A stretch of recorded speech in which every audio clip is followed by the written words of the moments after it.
Are you looking for the best wired earbuds? In this video, we will look at some of the 4 best headsets on the market. Before we get started with our video, we have included links in the description, so make sure you check those out to see which one is in your budget range. Number 1. Moondrop Starfield IEMs.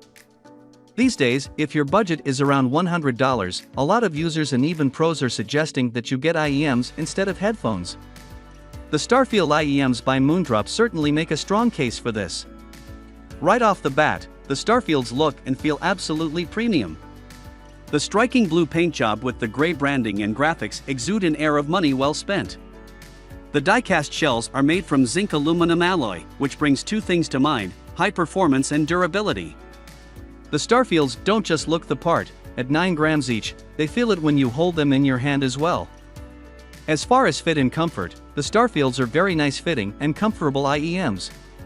Despite the weight, they are well designed, so they don't feel cumbersome or awkward. You're not going to do jumping jacks with these, mind you, but that's not what they're for anyway. Long sessions of recording and editing will be no problem, though. The only aspect in terms of design that I will deduct points for is the cable. Despite all the hype about how much better it's supposed to sound and how great the matching color scheme is, the fine braiding looks like it won't stand up to wear and tear very well. The materials are top-notch, don't get me wrong, it's just the thin ROPA design that might cause problems. There is an over-ear kink that will be a plus to many users and a nuisance to others. I found it to be no problem.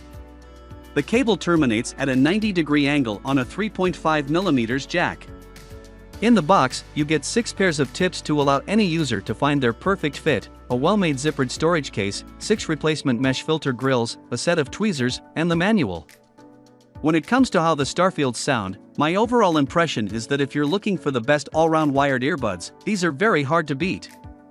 This might sound like a bit of a boast, but here's why. When you're in the $100 price range, you often get a sound signature that emphasizes one or more of the frequency ranges.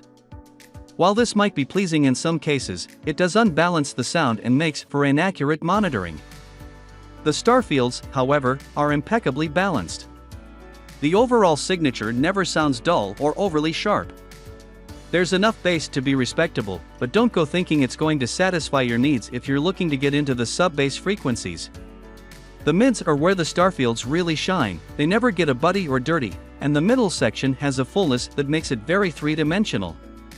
Long story short, the mids never sound anything other than bang on. The most sensitive response for the IEMs is in the treble ranges, but there is just enough of a roll-off to make them sound well-rounded, even at high volumes. The soundstage is not the widest in the world, but definitely wide enough to create a sense of immersion. The separation of elements, however, is absolutely fantastic, and every single sound can be placed from left to right with the point of a finger. Some users might want a bit more depth in the forward and backward space, but for that, you'll have to increase your budget significantly. Number 2. Final Audio A4000. Final Audio is coming up on 20 years in the business, and if you ask me, they've spent that time very well. The vast majority of users are impressed with their models right across the board. One thing that users have pointed out is that even the lower-priced models feel like a lot of effort went into them. At around $150, the A4000s are by no means in the premium price category, but I can say that they feel and sound like an obsessed team of scientists made them. As mentioned before, consistency is something Final Audio has become known for, and this applies not only to quality but design and functionality as well. The A4000s come in sleek white packaging with a velvety black interior that other models do. You'll find the earphones inside the sturdy rubberized carrying case. Feel like Batman already? Once you take the A4000s out of the case and look at them, you'll understand why I made the Batman joke, though I'm sure Darth Vader would approve as well. A stealth fighter also comes to mind. Jokes aside, the sleek geometric design is modern and understated, but still eye-catching once you rest your eyes on them. Final Audio doesn't need to do branding or logos when they have such a distinct design aesthetic. Build quality on the A4000s is on par with the best out there if you ask me, and the rubberized cable ends in a 90-degree 3.5mm jack. The fit is comfortable and very secure thanks to the over-ear design of the 2-pin cable. If you want to hit the gym or go for a run, don't worry about these falling out. There are 5 sizes of ear tips included, and they even come in their own handy carry case. A 6mm driver might seem like bringing a knife to a gunfight when you look at the driver sizes of the competition, but the A4000S are deadly enough. There's plenty of power, and it gets delivered well. The sound signature will appear pretty neutral when you first start listening to songs, and this is because that is the intent of the A4000S. Nothing will jump out at you at first unless the source was mixed to do so. The frequency is well represented, and you don't get the sense that anything is getting muddied or lost.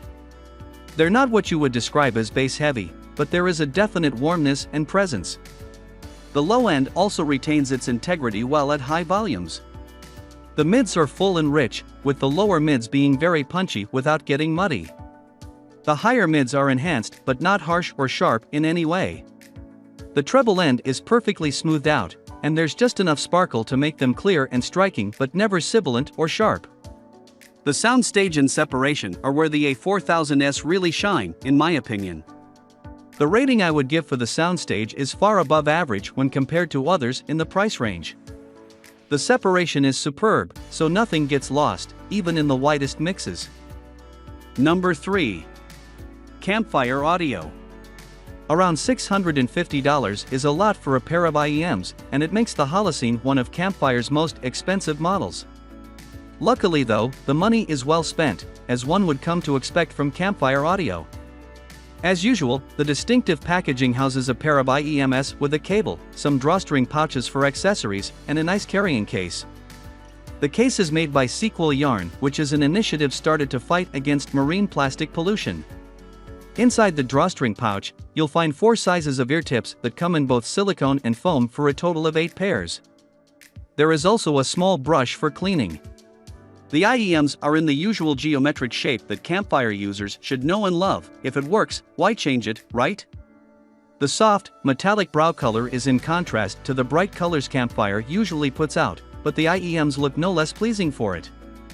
And as with the other high-end models from Campfire, parts of the cable will glow in the dark to make finding the IEMs in the dark a bit easier.